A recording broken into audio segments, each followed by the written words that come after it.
Jonathan Shachter and Christopher Haswell. Gentlemen, welcome to OTJtv number 33. What did I actually call this? I get lost here. 32, sorry. So I'm thinking of 33 for a different reason. But in any case, Jonathan, Chris, thanks for coming around.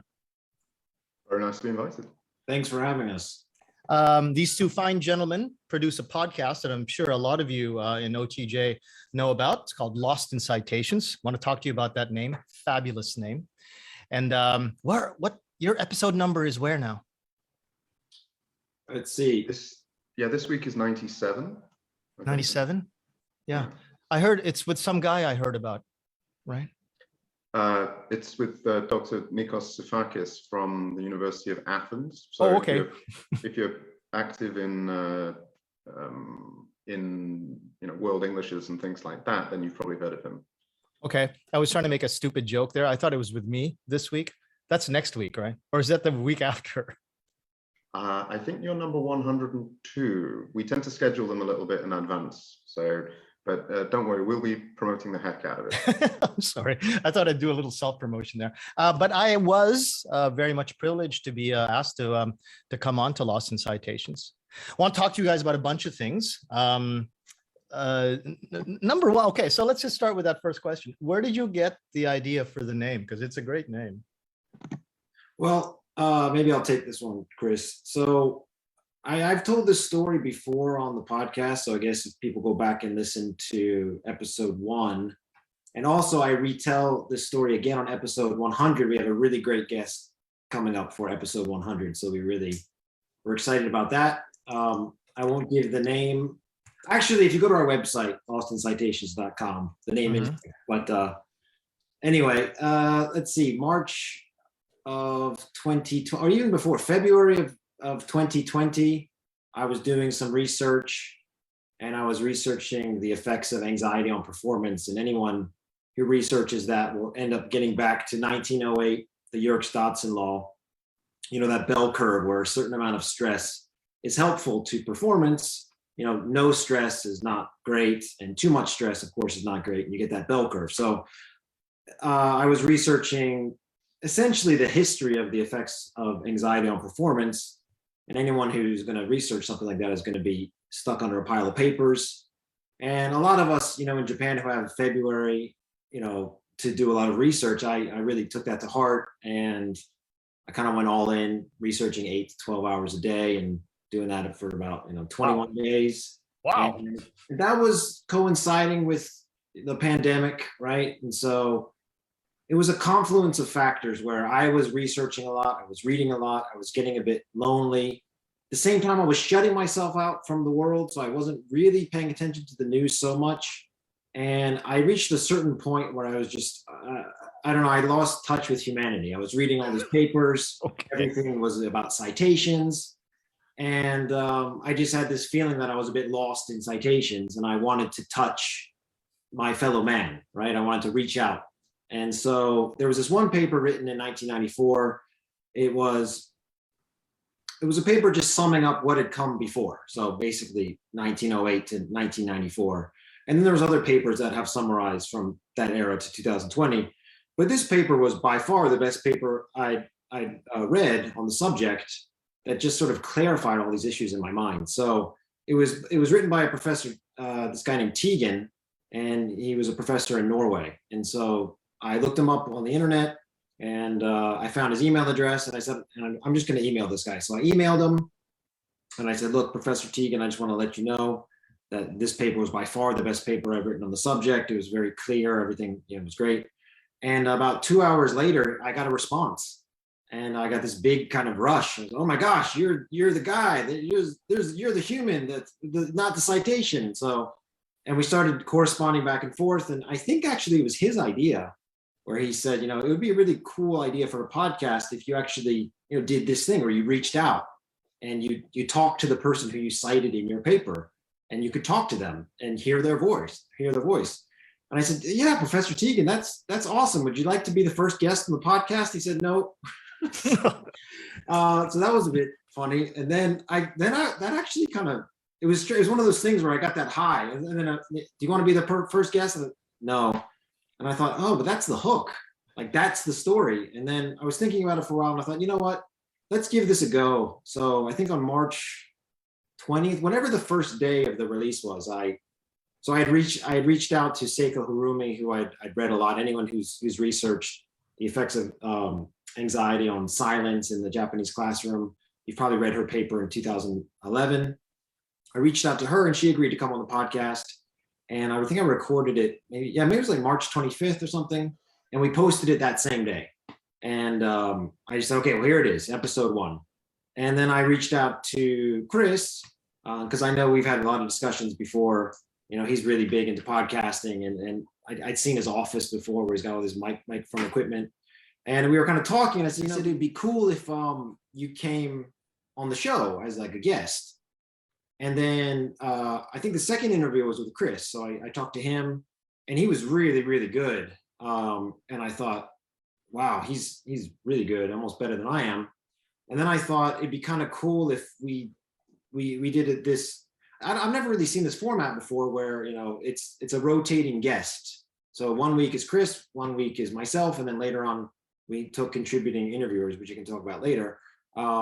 But then it kind of went from there, and it really worked out well because Chris has a different research interest. And so we just kind of started and we've been keeping it going. That's the story.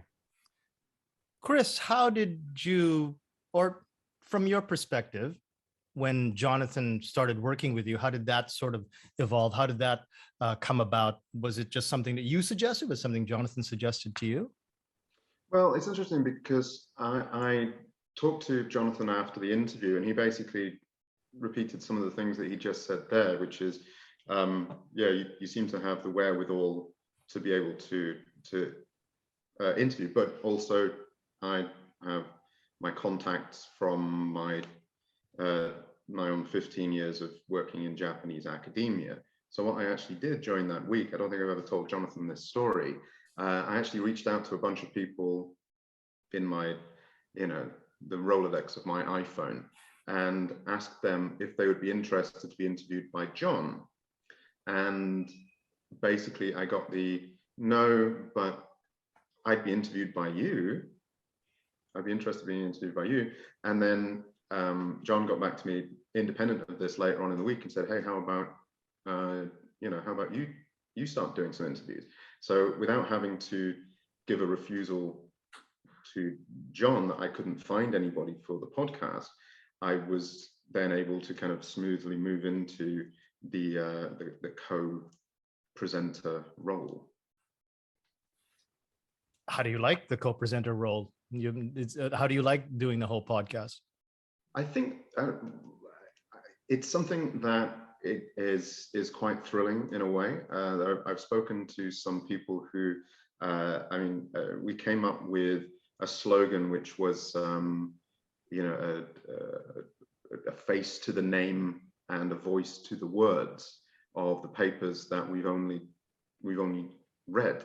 And so some of the people who, if you're in World Englishes and you've not read anything by Aya Matsuda or Jennifer Jenkins or Ahmad Mahbub, then you're not reading the right papers. Like, these are the people who are right at the cutting edge of their field.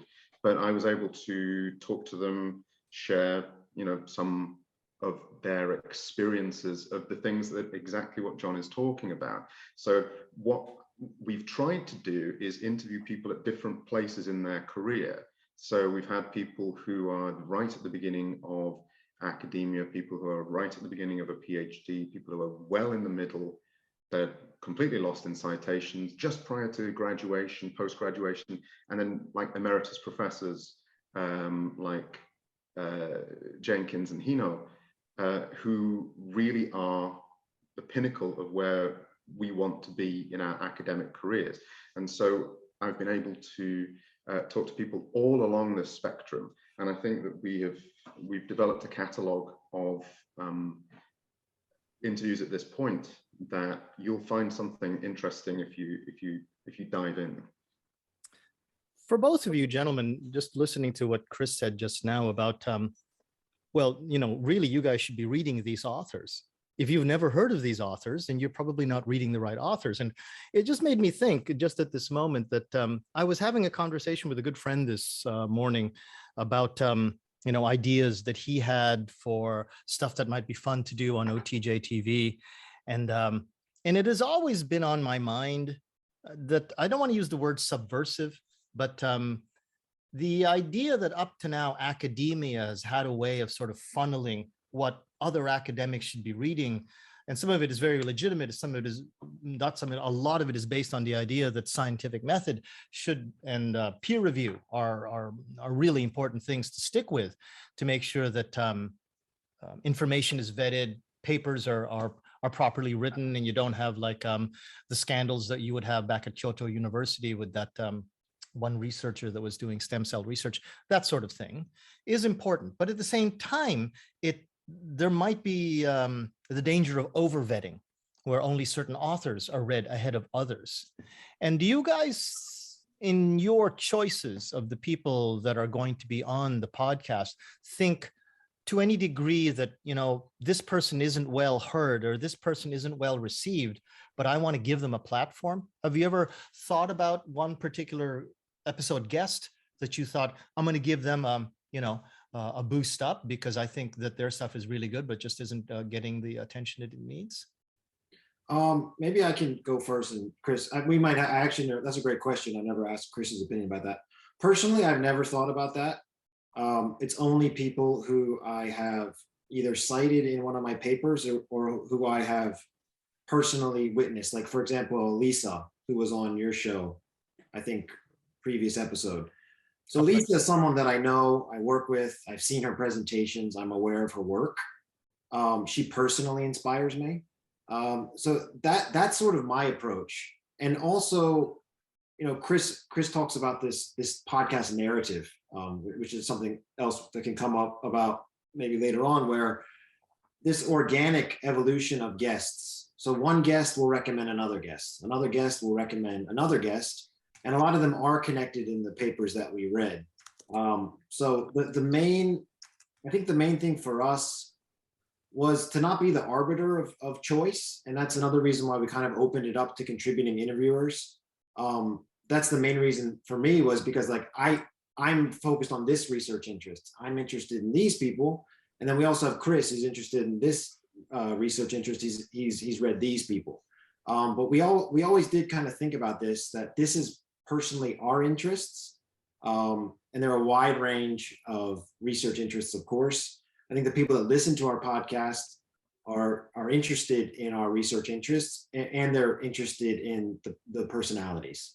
So that's my take on it. Chris, how about you? Yeah, well, I think that I would have a very similar kind of response to that, in that I don't think that we have any kind of gatekeeping feature when it comes to selecting who our interviewees might be. Some of them are quite selfish, as I have laid out before, and it was part of the sales job that John gave to me, was to be like, well, who do you cite the most? Who do you want to speak to? And I just listed 5 people and just said, send out an email. And of the 5, 4 of them got back to me and said yes. But yeah, I think Lisa's a very good example. I think Anna Sophia Hofmeier is someone whose work I would like to be read more widely, that I don't think is. And then we have leading academics in the field of EMI like Annette Bradford and Howard Brown, whose work is read a lot, but it's maybe not read in the context of them explaining why they're motivated to do it. So there are podcasts that I listen to, there are interviews that I listen to of Jonathan's that are not connected to my field of interest, but the journey, the story of how their projects came to be is still fascinating to me, even if the research I will never actually read or use. So John talks about the narrative. So to just give an example, very early on, I spoke to Aya Matsuda and Jennifer Jenkins, and then soon after that, I spoke to Ahmal Mahboub. And he is a very vociferous, boisterous, energetic kind of speaker. And he would speak a lot on a variety of subjects in relation to linguistics. But one of the things that he was very against was English as a medium of instruction. And he said that this was, and I quote, a horrible, horrible thing. And that he did not like that there was this journal, the Journal of English as a Medium of Instruction, that was being put together. And so I finished the interview and I thought, that kind of sat with me for a few days. And I thought, okay, well, EMI, who do I know in EMI? So I thought, well, I know Annette Bradford and I know Howard Brown. It turned out that Howard Brown was also one of the editors on the Journal of English as a Medium of Instruction. So having interviewed both of them, I thought, well, I now have some legitimacy. I'll go to the editor-in-chief, who's Dr. Diane Pepperori from City University of Hong Kong. And then I was able to learn from her what their editorial policies were going to be in relation to things like domain loss that is created by using English as a medium of instruction. Generally, the research says that if you learn a subject, let's say biology, if you learn it in your native language, then the improvement is fairly linear. If you study it in a foreign language, which usually tends to be English in the modern world, the curve kind of goes a bit like this. But at the same time, English is also being learned. So you don't end up at the same level, but you also have this tangential skill that might be helpful in your future career. And so by putting all of these interviews together, we've created blogs, we've produced journal articles, book chapters. So it's something that, as John always jokes, I use every part of the buffalo. You know, these transcripts and things, they come, we use them to further our own, you know, academic publishing career. That's exactly what I was going to lead up to. Does it then give you inspired, or does it give you inspiration for new ideas in research? And when you were talking to, when you were describing that whole anecdote about EMI and your journey into like finding out more about it, you know, Jonathan, Chris, did you find that as you start doing this, you start looking at your own work or your own research, and thus your own exploration of guests on the show in a different way, because there was something that you specifically wanted to learn and wanted to take advantage of the podcast itself to sort of give you an excuse to get this expert with you in front of a microphone so you could ask this expert some specific questions for your own research? Well, yeah, and going back to your previous question about, you know, the evolution of guests coming on the show and people, and maybe people that a wide range of people haven't heard of. A lot of times, maybe a scholar in the field will recommend their PhD student. So I interviewed Jim King, and he recommended, oh, you should talk to Kate Mayer because we just published this paper. I talked to Kim Knowles, and she said, oh, you should interview Katie Chaffee. We did this paper. So it kind of evolves like that. And then, like you said, when you move in that direction, you do get to learn about, these are things you're interested already, right? Like, so for example, I read Jim King's paper on silence. I read his book in 2013. I asked him some specific questions that I had. And then I heard about Kate Mayer, and then I said, whoa, this is really cool. And oh, Kate's here in Japan. And then I could talk to her and expand on these ideas. I'll pass it over to Chris in a second, but I wrote a blog post, my approach to interviewing. It's called 10 Tips for Interview Style. It's on our website. And I talk about my approach where, I read the paper first for myself. What are questions I have for myself? But then I also read the paper again. What are questions other people might have? So I really try to keep that balance of answering specific questions I have for myself. But if I feel like that's not going to be really interesting to the wider audience, I try to limit it to an off-air conversation, if that makes sense. Have you ever had a guest come on that was completely different from what you were expecting? They started talking on a tangential thing, or they were like, way more lively than you thought before, or they were like a plethora of knowledge about everything else but the thing you were supposed to talk about? So like interesting anecdotes from your actual work in terms of sort of the guest response on air. Well, Peter, sorry, Chris, I'll just give mine real quick. So Peter McIntyre, that was the big one for me, because, and I've talked about this with Chris a lot and with other people, and it's another great reason for doing the podcast, right? You see this, like Peter McIntyre, if you look him up on Google Scholar, I don't know how many citations he has, over 30,000, 40,000. Any paper you read about anxiety or motivation, you're going to run into him, right? You see him everywhere. You see his picture, so you have this idea of what kind of person he's going to be, right? Mm-hmm. I have friends who've told me, oh, he sat on my Viva panel for my PhD dissertation. And so you have this concept of who he's going to be. And he came on the program and he just was so different than what I thought he was going to be. It was just my own personal image. And it was just, yeah, and this has happened many, many times. The image you have of the person in your head is very different from the real person. And that's one of the big motivations for me of keep doing the show is you do get kind of a rush. So what about you, Chris? Sorry. Well, someone who we've talked about already, but this was very early on in my interviewing career with Lost in Citations, was Professor Ahmad Mahbub. Now, this was strange in several ways, basically because he was in the Australian outback. He was about 3 hours away from Sydney. He was using a satellite uplink to try and keep the interview going.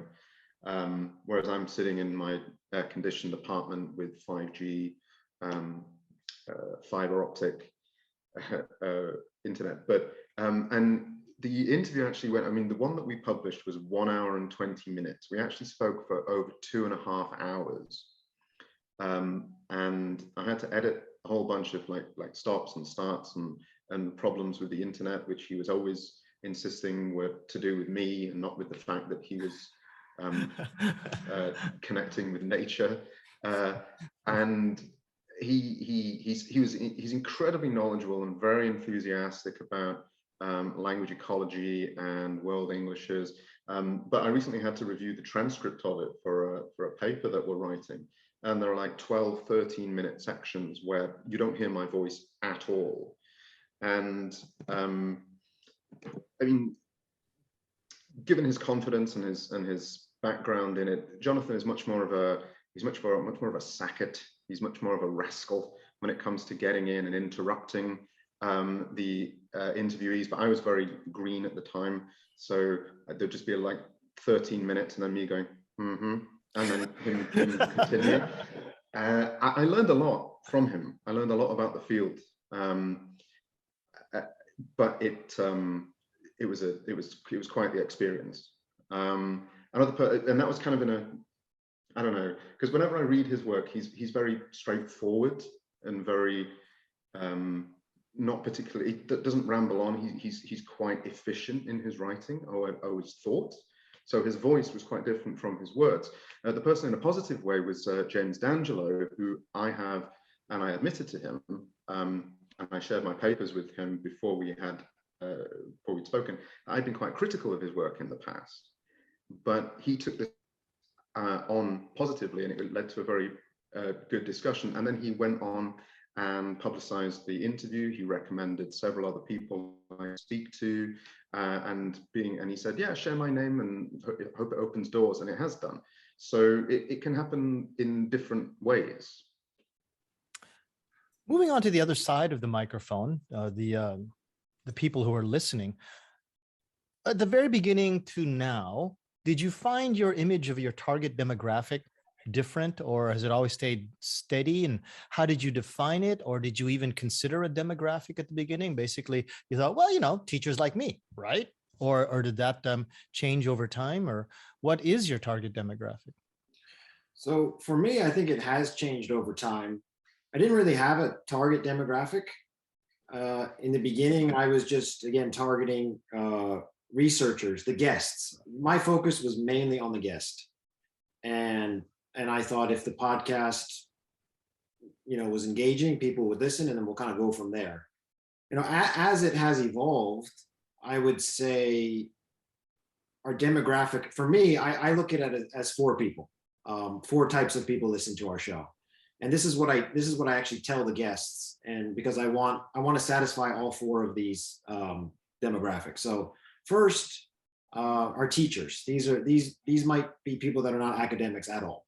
And these are people that are listening for pedagogical implications. They like some tangible tips they can use in the classroom. They can listen to the podcast. They can listen, and they can understand the theory, but let's give them some practical things to use in the classroom. The second type of person is someone like me, who's an early career researcher. Started a master's degree or is thinking about doing a PhD, really getting in the thick of it. The third type of person is the scholar in the field. From my end, this would be someone like Peter McIntyre. Chris's end would be Jennifer Jenkins. And these are people that so they're listening to their colleagues. So maybe they haven't seen Peter McIntyre at conferences because they've been canceled. Oh, wonder what Peter's thinking. Oh, I wonder what Sarah Mercer's thinking. And then the fourth type of person is someone that's too lazy to read the article or read the chapter or read the book. Look, and that's fine. We understand. These are people that might have been an active research group, like a study group. Every week in their PhD or wherever, even at their job, every week, let's read a paper, let's discuss it, right? We had one of those at my university, and that sort of went away for whatever reason. And this is something that, you can wash the dishes, you can take your dog for a walk, and in your free time, we've got comments, people listening to the podcast in their commute to work. At the end of the hour, it's like they've read the paper, or at least they get the footnotes or the outline of the paper. And then, but at the same time, I always say, well, let's incentivize those people, the group four, to go back and read the paper at some point. At least there might be at some point incentivizing them. So from my perspective, those are the four types of people that listen to the show. I don't know how Chris views it. Yeah, Chris, how about you? No, I would agree. And this is something that over the last 2 years, I don't think when you started the podcast or when I joined the podcast or when we invited other people to contribute that we had these kind of people in mind, but it's from the feedback that we receive, from Twitter, from Facebook, from emails and things like that, that we came to realize that there were these different types of people. And one of the first feedback that I got was someone who ended up being a contributing producer, interviewer on the podcast. So someone who's who we call a friend of the pod, but also someone who I think that Todd Bukins. So he was like, I download it each time. I look forward to Wednesday because I know that Wednesday evening when I'm out there running, when my feet hit the asphalt, I'm going to be listening to Lost in Citations. And we contacted him and said, well, hey, would you like to do some interviews? He contributed 4 interviews for us. Someone else who's done that is Robert Murphy. Kate Mayer also contributed 2 interviews. So we like to think of ourselves as a platform because oftentimes you don't have the motivation or the time to produce a weekly interview contact. It takes time to build up these contacts, to work through how it's going to. You've got to read the paper, you have to find time to interview, edit, and then publish. So if, as we say, if it's as we have said in the past, if there's someone who you'd like to speak to, then use our name. It's something that we're kind of transitioning away from right now. We wanted our first year to be where we built up our content, our second year where we kind of built out our listenership and provided a platform to other interviewees. From here on in, I think that we're going to be focusing on our catalog and on trying to find interesting people that our listeners who we have identified would be interested in hearing from. Do either of you guys listen to Sam Harris? He's probably my favorite podcaster. And he embarked on a very interesting project. I don't know if you guys have thought about it already, but it was the idea that he would take some of his most interesting podcast episodes and podcast guests and take the transcripts from them, clean them up, take out a lot of the you knows and the ums, and clean up the sentences to become more readable, and basically turn them into a book. And apparently he's had some pretty good success with that. Anything in terms of thinking about the future, about remediafying, if such a word exists, the content that you've already got, putting it out in different places, or maybe doing as Harris did, putting it out into well, if remediafying is a word, or if it isn't, it definitely should be. If I'm plugging my own work, I have a research project that I use that's being used in classrooms, not only in Japan, but also back in the UK, called ELF Communication, ELF, English is a lingua franca, elfcommunication.com, where I've exactly repurposed the transcripts. I've cut them down to 5 or 6 pertinent questions. So something that's an hour long is now only about 9 to 12 minutes long. We use SoundCloud to host the clips. The transcripts are there. I've attempted to find a good mix of people, for example, Japanese academics who are living in the US, or Greek academics who are living in the UK, Portuguese academics living in Japan, so that you get this kind of mix of experiences and pronunciation, production of English that you don't get in any textbook. So we kind of use it in that way. So we're not teaching content. So the content of the interviews is immaterial, but we use them as kind of like homework listening practices. Kind of like, in a way, if you want to improve, I mean, in the Sam Harris kind of way, in the kind of way, if you want to improve your fried rice, just adding a little bit of sesame oil to kind of, make it work a little bit better. I think that is a way that I'm trying to repurpose and reuse. As I say, John always makes fun of me for trying to find as many ways to use the same audio as possible. But we've got some very good feedback from the students that are using it because of the voices that are not often heard in mass-produced ELT media. Yeah. Before I get to your version of the answer, John, I just wanted to remind everyone, we're going to be using this as a live stream. It will not be an open room in Zoom, so you won't be able to join us specifically. But if you do have questions for Jonathan and Christopher, please drop them into the Facebook comment field in the OTJ live stream, and I'll do my absolute best to get them up to Jonathan and Chris. Jonathan, how about you? How do you use the other parts of the Buffalo? Besides, the main part of things, do you do any remedia? What do you think, Chris? I don't look at it as a buffalo so much. I look at it more as like a pickle in a sandwich. And Chris is the one who really kind of pointed this out to me. All credit to Chris. He's the one that had this idea. I mean, I have never listened to the Sam Harris podcast, but Chris started with blogs, and he was taking transcripts from the conversations. And then Chris had this idea, well, let's look at a podcast narrative this term, where these emerging debates that are coming during a series of interviews. And Chris was the lead author on that, and we published a couple papers, or a book chapter coming up. And then we're also working on another series of these papers on some of the interviews that I did. One of the papers is this debate that emerged about researcher labels. So Dr. Ali Al-Hori said, well, if you're not a trained psychologist, should you really be doing psychology research? And then I talked to Kim Knowles, who's a psychologist, and I talked to Peter McIntyre, who's a psychologist, and I talked to Sarah Mercer, and I talked to Tammy Gregerson. And there was this debate that emerged through these series of interviews. So that's an exciting paper coming up. We're doing another paper on silence. The whole idea of a book, I never really thought about that idea. I'll leave those type of ideas with Chris. I think that's why we're a good pair, right? He comes up with some really awesome ideas that I've never even heard of before. And so yeah, I think if Chris has an idea for a book, I'm sure we'll end up doing it. Tell Sam Harris that it was my idea to tell you about his idea that became your idea. Are either of you techies? Like you love fiddling with computers like I do?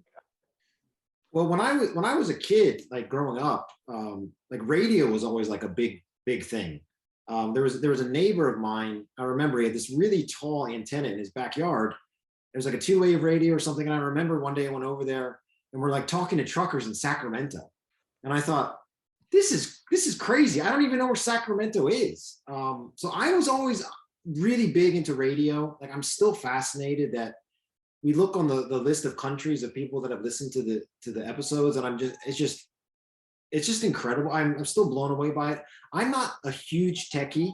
I mean, I feel like I use a very simple rig with the equipment that I use. I really try to keep it simple. I really hate it when there's upgrades to computers because I feel like I just want to keep it simple. So me, I'm fascinated by radio. I love radio. I'm still fascinated by the reach of the internet, but I would not say I'm a techie by any means. Chris, are you? I wouldn't say so, but I did become, during these last 2 years, obsessed with making sure that I had the right equipment. I do apologize to your listeners, your viewers today. I'm actually here on campus in a completely different zone. But if we ever have an interview, I do have some good kit over in my office. I just couldn't bring it over here in my backpack and set it up on the 6th floor. You do. You have a really nice microphone. I'm envious. I have several, but the one that I use most is my Rode USB NT, which is very, very nice. I also have the Rodecaster, which you might see. I mean, I know Joe Rogan used to use it. Mm-hmm. I use the Yeti Blue at home. I also have a version of that suspended in the studio that I was building in order to, the reason why I could join John's podcast so easily was I was building a recording studio for a completely different project, and I got all of the kit and I set it all up, and that was in February of 2020 when everything just shut down. Mm-hmm. And we couldn't have in-room interviews, and so I had to finish that interview. I had to finish that project somewhere else, but the kit is there, but it hasn't been used yet. So I wouldn't say that I'm necessarily a techie, someone who likes to play around with things, but I like to have the right tool for the job. So Jonathan, you run to Chris when there's any kind of an issue with like technical stuff, then I guess? I mean, I got my own rig kind of figured out. I also use a Yeti.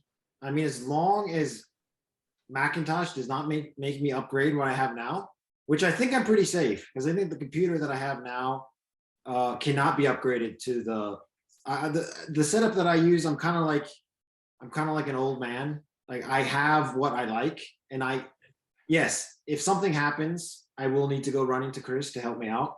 But at that point, I maybe just would need to buy a new computer. And we've tested out certain types of ways to record. I know it's pretty easy to record on Zoom. I don't really do that. So for any future guests out there, when I say we need to connect on Skype before we record, there's always that bit of surprise. I feel like I'm the only one keeping Skype in the zeitgeist. But look, I tell people, look, Skype is outstanding. Skype is outstanding for what I like to do. So that's, you know.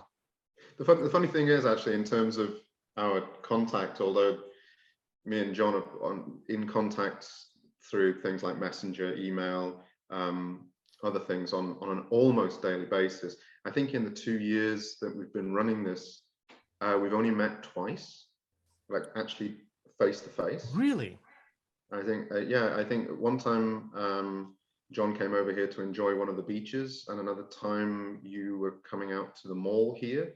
And that was the one time that our entire families met. But in 2 years, I don't think we've been in the same physical space for more than about 15 minutes. Welcome to the pandemic world. I know, it's awful, isn't it? Well, you guys are lucky. I mean, early on in OTJtv, I was doing this with David Juteau, owner of OTJ, and I have never met David. Not well, I mean, in a face-to-face situation. You guys are both in Kyushu, right? Jonathan, you're at Kyushu Sangyo. Yep. And Kyushu University for you, right, Chris? That's right. Yep. Okay, so you had never met each other until. Well, that's an interesting story. John, do you want to tell it? Please. Or Yeah, so we had met before, 2018 maybe. It was a JASIT conference in Kumamoto. It was really interesting. Both of us really like JASIT, so we kind of connect on that. It's just kind of, I know I like JALT as well, but it feels like the JASIT conferences don't get as much attention. And the first presentation I ever gave was at a JASIT conference, and so I sort of got a nice place in my heart. And so then there was a JASIT conference in Kyushu, in Kumamoto, and my wife is from Kumamoto, so I thought, oh, this is great. I can go to JASIT conference and I can meet up with my wife's family and make a weekend out of it. And so this happened the first JASIT conference I was supposed to go. There was a deluge. It was in July, and it was all flooded. It was supposed to be at Kusandai, and it got canceled, and it got rescheduled for later. And then this one in Kumamoto, there was another deluge, right? It was just pouring. It was horrible. I remember. And so I was wondering, is the conference going to be canceled? So I go over there, and I prepared this awesome presentation where I was, talking about my approach to teaching reading. And there was 4 people in the audience, and I'm not really worried about the number of people. I'm still going to try my best, and I thought I did a really good presentation. The presentation was, this idea of reading and surround sound, and I had all these cool things in the presentation. I got really excited at one point. I kind of fell off the stage. I was like, yeah, whatever. Anyway, I had a great time. And then at the end of the presentation, a guy came up to me wearing like a Sheffield University jumper, and he said, "Oh, I kind of liked your presentation. It was pretty good there." And I said, "Oh, thanks." He said, "Yeah, I think the students at my school might actually like some of the stuff you're talking about." I was like, "Oh, really? Where do you teach?" "Oh, Kyushu University." "Oh, whoa, hey, nice to meet you." That just goes to show you. I mean, Kyushu University, now for people that don't know, people watching outside of Japan, it's the number 5 ranked school in Japan. It's the best school in Kyushu. It's a very difficult school to get into, great faculty. So, and then I started talking to Chris, and he was saying, "Hey, I got my presentation later on." I think he was on sort of like a roundtable discussion with 4 or 5 other people. And I said, "Look, man, I'd love to come to your presentation, but I got to get out of here because it looks like it's going to flood." And so I said, "Sorry, man." And he was a little bit concerned too. He said, "Maybe I should get out of here too, but I got to do this presentation." And then I think we were like starting to text, and I said, "Look, if things get really bad, you can stay at my house." And I think that kind of struck Chris as kind of a nice thing to do. And ever since then, we've kind of been friends. And I reached out to him again like a year later, and I saw him do a presentation at Fukuoka JAL. And so we had known each other before we started the project. It's a kind of I've lived in Japan for 20 years, but I've only ever lived in Kyushu, and so I lived in Miyazaki, Oita, Kagoshima, and Fukuoka, and meeting John in Kumamoto, we were having a chat because you were finishing up your you were thinking about what you might do for your PhD, so you were kind of getting that whole thing fired up, and so we were just kind of sharing ideas about what that looked like. But then in the practical thing of so I was in this kind of panel keynote thing at the end, and I knew I would be there for at least another couple of hours, but trains were being cancelled, and I didn't know what I was going to do. Should I get myself a hotel? I was sending messages back and forth to my wife, and she's saying it's looking pretty rough up here as well. And so John's saying, "Well, if it all goes, all goes to S, then here's my number, and come and stay with us." And I thought, that's a very Kyushu thing to do. That's a very homely, communal, friendly I've met you like 12 and a half minutes ago, but you know, don't worry, you'll be all right. I'll look after you. And so, yeah, that stuck with me. So when we recontacted later on to talk about another project, and then when we talked about this project, it was a very easy thing to say yes, because you know, when the chips are down, it's what people do to help other people that shows you their character. So I've always thought of John as someone with a very high moral character. So when he asked me to join the podcast, it was very easy to say yes. Deeds, not words. Exactly. Got a couple of comments from the Facebook live stream. And I'm reminded that, Jonathan, I had a joke for you about Skype. At some point, if you do stick to Skype, you're going to get some young researcher a couple of years from now, maybe a few more years from now, it's going to go to you and say, what's Skype? It's my goal to keep it in the zeitgeist. Okay. As long as I can. So Skype should really sponsor the show. I'll reach out to them. Hey, that's not a bad idea, but you'd have to deal with Microsoft.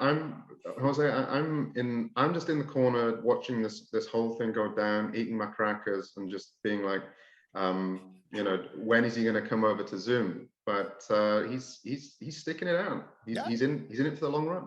If it works, it works. More power to you, Jonathan. And Chris, I'll see you on Zoom where we did the interview. No, I'm not rubbing salt in anyone's wounds. I will, however, read some of these comments, and then two of them are specific. And I wanted to move over to this part of the conversation, which is why I was asking who was techier about the technical aspects of how you produce the show. And one of them was you used something I had never heard of called Podbean. And maybe you could talk a little bit about, you know, the challenges that you faced after you got the initial idea, Jonathan, of, well, okay, now I have an idea, how do I execute, and how you ended up on Podbean. And it's on iTunes. Is it on Spotify? Yeah, so Podbean's great. Anyone that has any fears about starting a podcast, again, I don't want to give out free plugs. Podbean should sponsor the show, but Podbean's great. It essentially handles everything. So the dashboard's easy that I found. It provides you with an RSS feed. So any of these platforms, Spotify, iTunes. I think we're just on Spotify and iTunes. If anyone wants to listen on Stitcher or whatever, send us an email. We're happy to do that. But for now, I think iTunes, Spotify, even on our website. So if you go to lostInCitations.com, that takes our RSS feed. I guess, you know, yeah, that would answer some things. I guess as far as construction, some people look at it in like different ways. Like, we didn't want an autobiographical type of podcast, right? We wanted it to make sense. So sometimes you look at different feeds and you think, well, this doesn't really make a lot of sense. So Chris was the one who said, well, let's do numbers. So at a certain point, we started putting numbers to every episode, and that really helped a lot. I don't think there's too many challenges doing a podcast nowadays. I mean, the sound quality is definitely important. You really need to be aware of your audience. But as far as technical things, other people who are maybe more techy might not choose Podbean because maybe they want more control over their product. I don't really care about that at the moment. So I don't know how Chris feels about it. I've always run the RSS feed side. Chris is the one that built the website.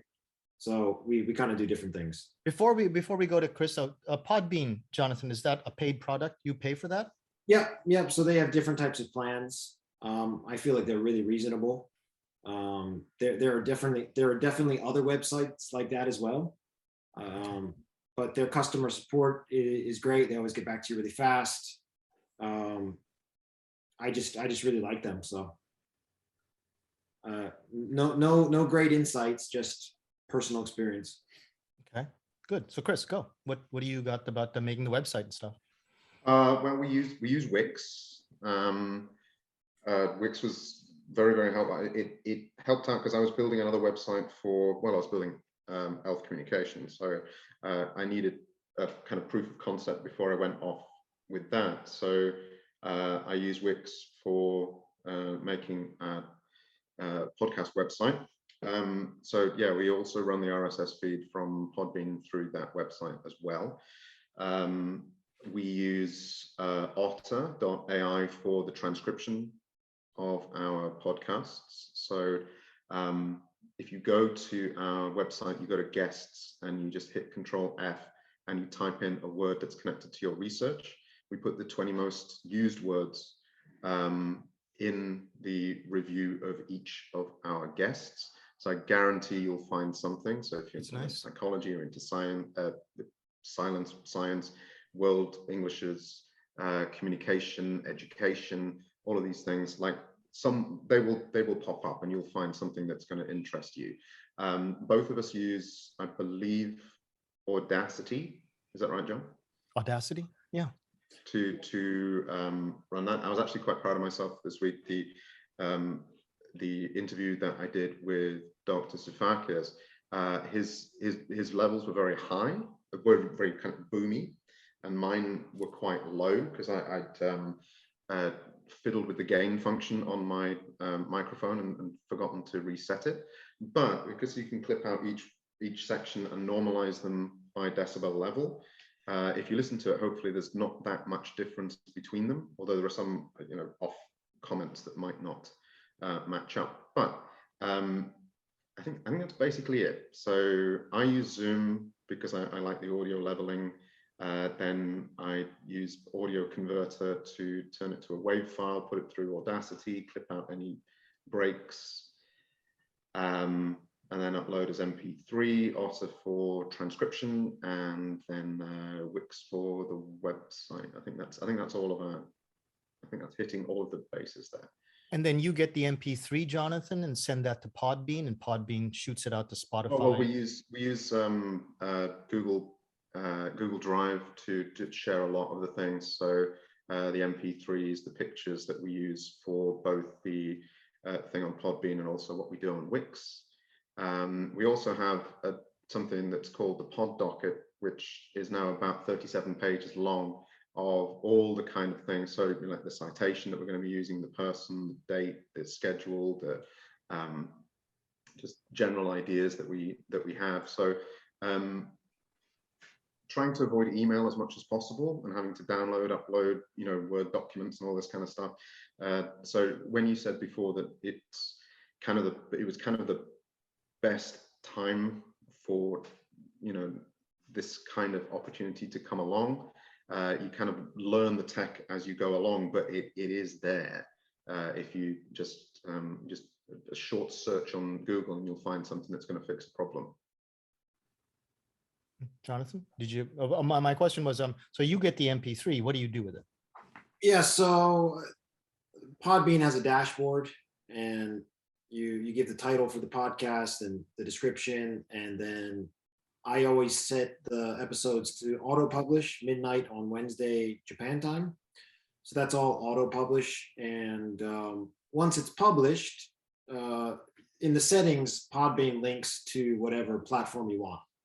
And essentially it provides iTunes or Spotify with your RSS feed, and the RSS feed grabs all the data from Podbean. So we have a central hub, and it's kind of like broadcasts out to the different platforms. And I take it at this point, you're spending basically money out of pocket, or are you getting sponsorship? I mean, you're kind of joking about sponsorship before. Are you getting people to sort of, hey, can you talk about this product for a couple of minutes at the start of the show, and then we'll slip you whatever we agree to? That's a good question. Right now we're using our research budgets because, like we said, we are using this for research and we are making publications out of this. If we decided to go to that route, we would have to decide well in advance because, as you know, in Japan, budgets happen in April. So essentially all our bills are paid for the year in April out of our research budgets. So at this, if we were to make that decision, which would be a big decision, we'd have to really think about that a lot. Whether the audience would be okay with that, whether we would be okay with that, we have to, possibly get permissions from our own universities.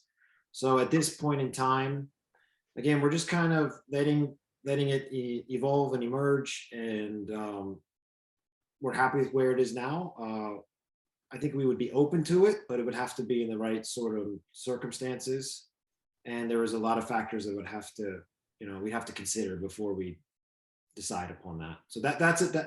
That would not be an easy decision to make, right? We'd really have to think about and make sure all our I's are crossed and whatever. I's are I think dotted, T's are crossed. I think in terms of what we've tried to do these last 2 years, and so we're coming up on I think next week is our second anniversary episode. 100th Congratulations. episode is coming out after that. Our kind of USP as a podcast, an academic podcast, has now become our catalog, which is the people in various fields who we have been able to speak to. And what I think we'd like to do from now is to we are reconnecting with various people who have we've been going long enough that they've published something else in connection to the field, but also these connections, these narratives, questions that come up during our interviews lead us down the path of somewhere and someone else. So it has taken on a life of its own, where the drive now comes to create an interesting, broadly available, broadly accessible product. And as John says, I mean, we are in a privileged position where, because we use the contents of this podcast from the transcripts, and also, as we spoke about before, with my side project connected to it, we're able to utilize various funds to pay for it. I mean, it's a few $100s a year. It's not necessarily a very expensive venture, but if sponsorship came along, it's something that it's a long-term process. And I think that anyone who gets into this kind of project, this kind of endeavor, and thinks, I can do this for 2 or 3 months and then I'll sell it to Longman Pearson and that's how I'm going to make my money, it's not how these things work. So we're in this for the long run, and if at some point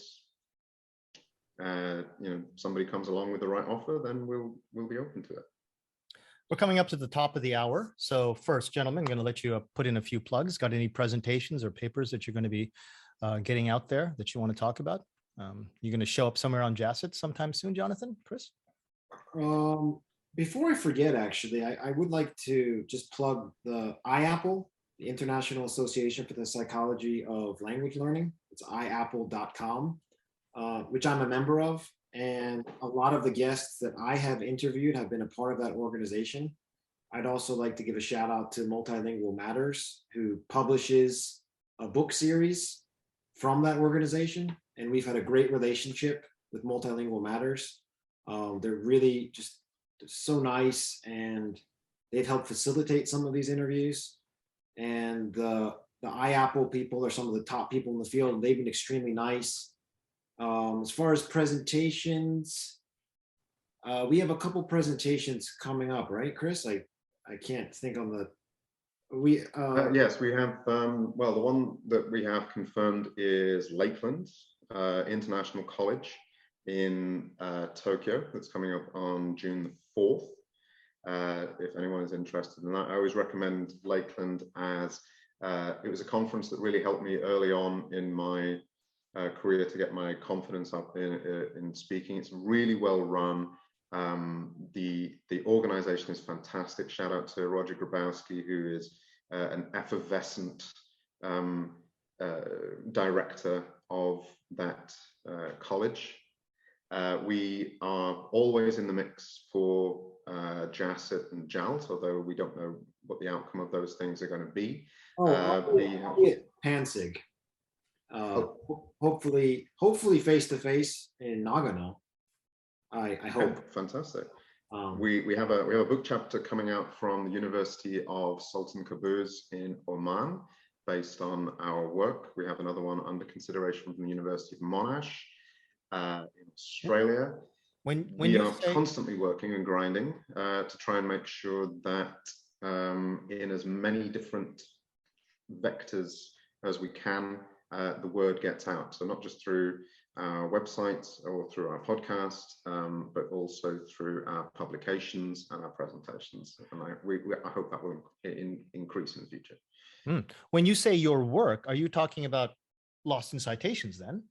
Yes. Or are you okay? Because that's actually one of the. We've got a couple of late questions in the Facebook feed, and if you'll just indulge. I would just say that the reason why my audio is so terrible and everything, I'm kind of in the middle of a series of meetings, so I've managed to get away for 1 hour to do this. But if you gotta I'm go, probably gonna have to leave in a couple of minutes. Okay, so maybe time for one more question from me, but I think John can stick it out. No problem. Listen, if you probably need a bit of time to actually head up to the next meeting, maybe we'll let you go and we'll wrap it up with Jonathan if that's maybe a better thing. How's that? That's very, very helpful, and thank you for giving us this platform. It was great to go back and speak about some of the the origin story of this. I hope that your listeners, your viewers, go and check out a few of the episodes that they like, and also that people find your program through us as well, because we'll promote you as well. Well, thank you very much. Don't be late for the meeting, but thank you, and thank you for being the host for my episode on LIC. Yes, I think that's going to be number 102, which is coming out, I think, mid-April, I think. Number 101, March 30th, according to Adam Jenkins, who checked your website. So it was your information. Well, thank you very much, Adam Jenkins. Okay. And thank you for checking the Okay, website. don't be late for your meeting. I've just got a couple things I want to check with Jonathan. Thanks again for coming by, Chris. All right, talk to you soon. See you later, old boy. Thank you. There's an in-joke in there somewhere. And I won't ask you to embarrass him by explaining it when he's not here. Just a couple of quick questions before we go, Jonathan, from Matthew Turner. I'll read this out because there's a nice little compliment for you. Matthew Turner says, thanks for talking about sponsorship. This is something we've discussed with our podcast and had offers about, but it's never been something we felt comfortable with. Question, have you considered producing some research around your own experiences with podcasting, like an autoethnography? Yeah, I mean, I think we kind of talked about that before. Maybe he came into the conversation. I don't know when he came into the conversation, but yeah, as far as, one of the main things we're doing now is what Chris talks about, this podcast narrative. So issues that emerge in a conversation, can you talk to somebody else to develop this conversation? So Chris talked about this conversation he had, and then based on what that person said, he talked to somebody else. And I did the same thing with a thread of psychologists and applied linguists and labels and silence. So we're kind of digging into that theme as far as narratives that emerge. There's also this idea that, we could have a meeting and say, look, these are some research questions we have, and then we could line up a set of interviews to satisfy those research questions. That's not something we've done yet. Maybe that's what he's asking. We have not done anything sort of premeditated research. What we've done is like, hey, this is emerging, and that's something that's important to us. How are people thinking about in real time without publication lags? So if something emerges, then we'll kind of dig into it. But maybe in the future, we'll say, okay, well, we have this list of questions. Let's see what the leaders in the field think about this, but we haven't done that yet. Question from Todd Bukins. So can you elucidate how people get on, how they suggest a friend, or how maybe they can suggest themselves, or maybe how they can introduce themselves to you as a potential interviewer with their potential interview guest? How does that process go? I mean, the best way to get in touch with us is lostInCitations@gmail.com. Podcasting is a lot like, screaming into a vacuum, where you don't get a lot of feedback from your audience. I think even in the heyday of radio, they used to say that, even these top radio shows only got a 2% or something feedback from their audience. So we're always happy to hear from people if you have suggestions. As it's been so far, it's been very organic, where someone has recommended someone, or again, something that we've read. But if anyone has any suggestions, that's something that we tried to do last year, where we opened it up for contributing interviewers. So we had Rob Murphy and Todd did a lot of contributing interviewers, Kate Mayer. And what we were saying is like, let's open this up where, and I think you yourself, Jose, I think Dorothy. Zemak. DMAC. So the idea was like, okay, well, maybe Jose knows her better than we know her. Maybe he would be better at interview. So that idea really hasn't taken off. We were hoping for more feedback than what we got. In that way, we'd almost prefer, like I get some people recommend people to me and they say, hey, you should really interview this guy or this woman, and I'll say, yeah, but maybe you should. maybe your conversation would be better than mine. So and it's also depending on time and these sorts of things. So, but if people have suggestions about who someone they'd like to hear from, we're always happy to hear. The best way to get in touch is lostincitations@gmail.com. Okay. Just a few more minutes. Anything else that you wanted to say to the audience, or before we go? I mean, I think we try to say it at the end of every episode. If you like the show, just tell a friend. Like say, hey, I listen to this podcast and it's pretty helpful. I've learned some. Hopefully, the goal for me is at the end of every episode, maybe people get some insights on becoming a better researcher or a writer or academic. And I hope people are enjoying it. That's the most important thing. If you like it, spread the word.